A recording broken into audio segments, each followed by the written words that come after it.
Merci, Monsieur le Président, de m'avoir donné la parole. Merci, honorable assesseur. Monsieur le Président Moussa Dadis Camara, je voudrais savoir, après le massacre du 28 septembre, est-ce que vous avez fait au moins un communiqué radiodiffusé pour présenter les condoléances à la famille des victimes? Je n'ai pas de réponse à cette question, maître. OK. Monsieur Camara, est-ce que, après le massacre, il y a eu un conseil des ministres qui a eu pour ordre du jour, un seul ordre du jour, le massacre du 28 septembre 2009? Je n'ai pas de réponse à cette question, maître. D'accord. Monsieur Moussa Dadis Camara, je veux savoir pourquoi il y a eu tant de massacres alors que vous êtes à Conakry. Vous détenez tous les pouvoirs. Je veux savoir pourquoi il y a eu tant de massacres alors que, Monsieur le Président, vous vous trouvez à Conakry. Vous détenez tous les pouvoirs. Merci, maître, pour cette question. Vous vous souviendrez que même dans une famille, le père de famille n'a pas toute la latitude de contrôler tous ses enfants lorsque ses enfants sont à l'école. À plus forte raison, la fonction d'un chef d'État. La fonction d'un chef d'État, vous déléguez des pouvoirs et vous ne pouvez pas tout savoir, maître. OK. Selon les informations que vous avez recueillies après le massacre, les informations que vous avez eues avec vos proches, le gouvernement, les membres du CNDD, qu'est-ce qui a fait qu'au stade du 28 septembre, ce jour-là, ça a dégénéré?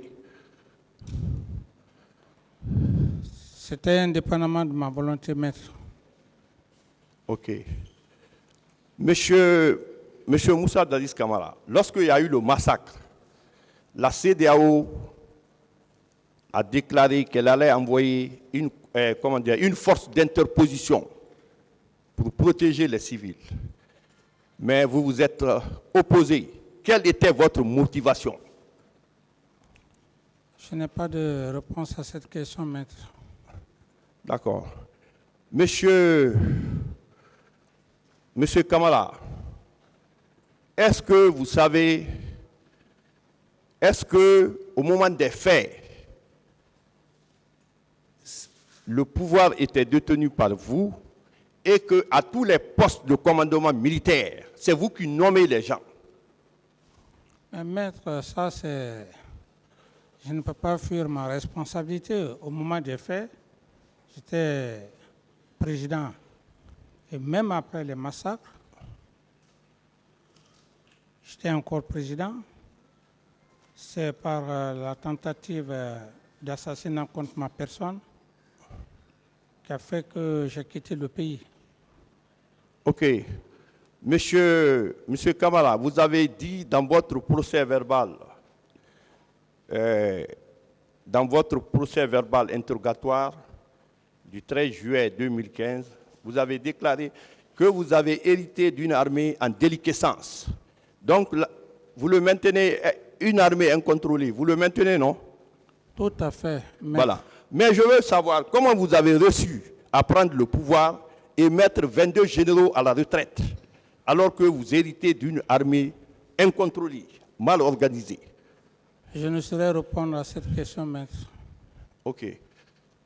Monsieur Kamara, concernant votre protection, la protection physique du chef de l'État, nous savons qu'il y a la protection immédiate, la protection rapprochée et la protection éloignée.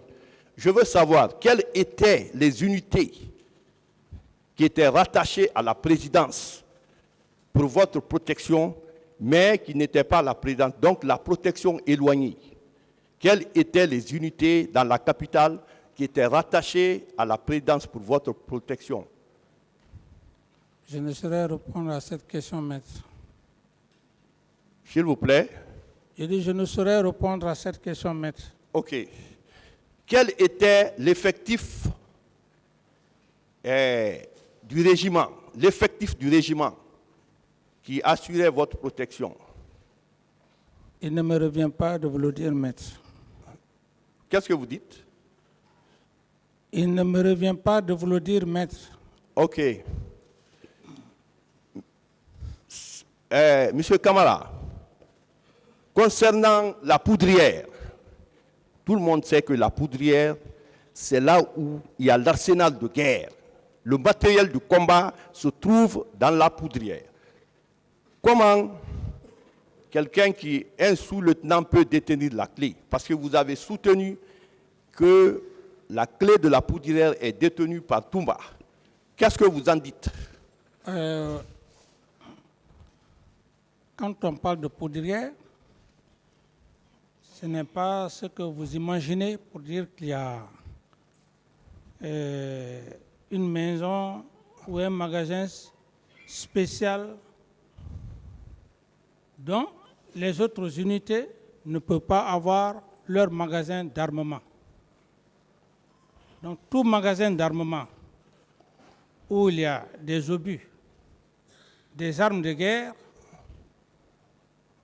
dès lors qu'il y a des obus, des grenades, c'est déjà une poudrière par rapport à la question que vous posez. Et concernant la deuxième question, j'en ai déjà parlé.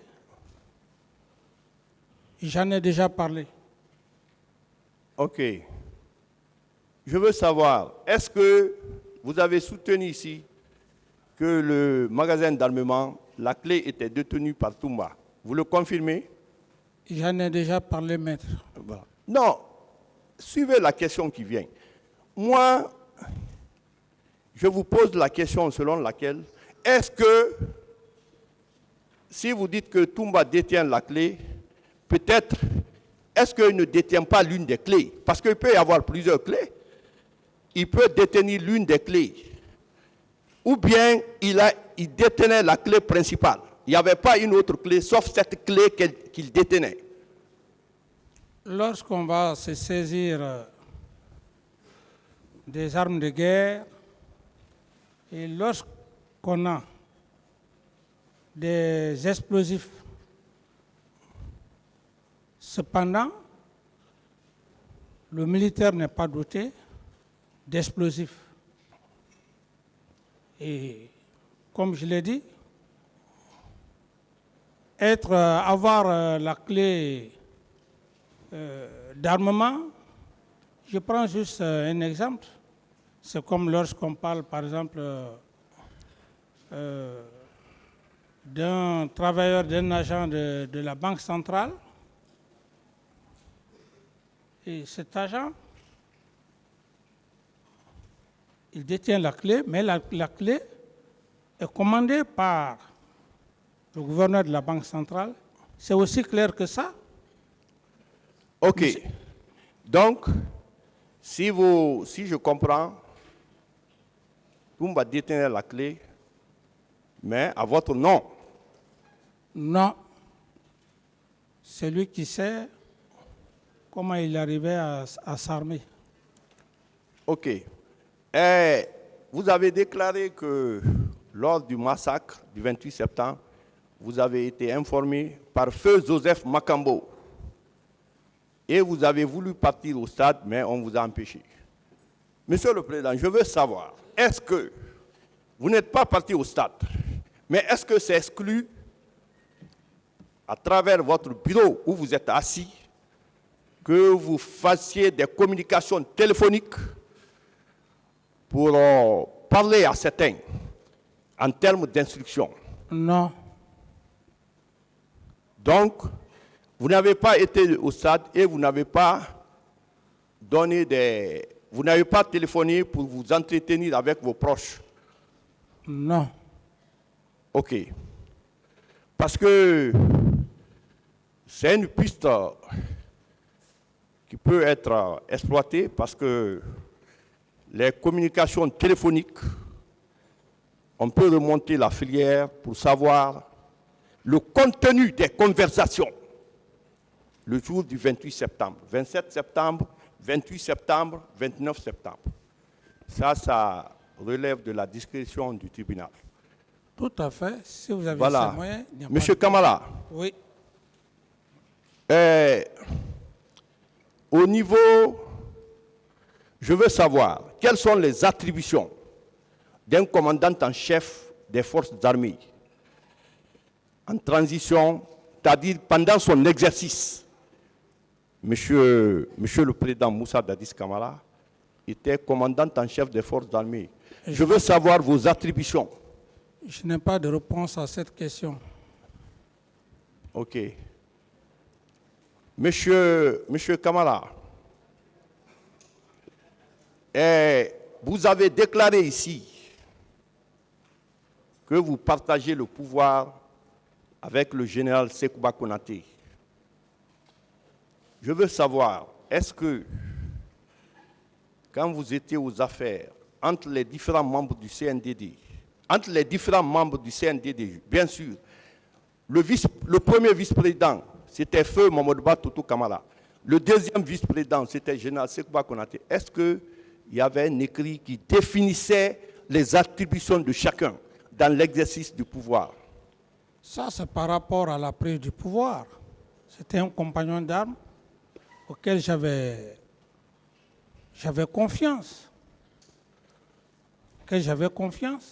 Et j'ai même déclaré ici, quand j'ai fait passer le communiqué de la prise du pouvoir, il m'a conduit jusqu'au pont 8 novembre. Chose qu'après, plus tard, que j'ai compris que c'était dangereux.